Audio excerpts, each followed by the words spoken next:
తిరుపతి ఎర్రవారిపాలెంలో భర్త ఇంటి ముందు భార్య ప్రభావతి ఆందోళన చేసింది.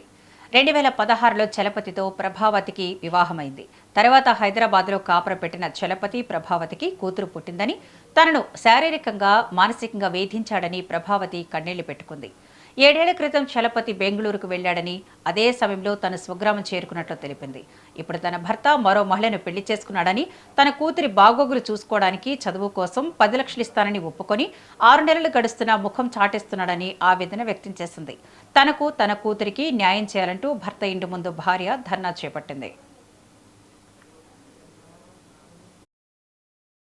నాకు 2016 సంవత్సరంలో పెద్దలు కుదిర్చిన వివాహం జరిగింది. పెద్దలు కుదిర్చిన వివాహం తర్వాత హైదరాబాద్కి కాపురానికి తీసుకెళ్ళినాడు.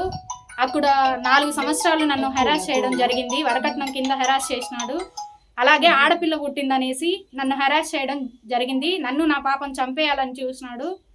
దానికి వాళ్ళ అమ్మ అయిన చెంగమ్మ, వాళ్ళ అక్క అయిన పుష్పలత ఇద్దరు సహకరించినారు. చాలాసార్లు వాళ్ళు కూడా నన్ను చంపడానికి సహకరించినారు. ఫోన్ల ద్వారా నన్ను బెదిరించినారు. దానివల్ల నేను ఈరోజు ఆ అబ్బాయి వేరే వాళ్ళతో సంబంధం పెట్టుకొని ఉన్నాడు. మానసికంగా నన్ను హింసించడం జరిగింది.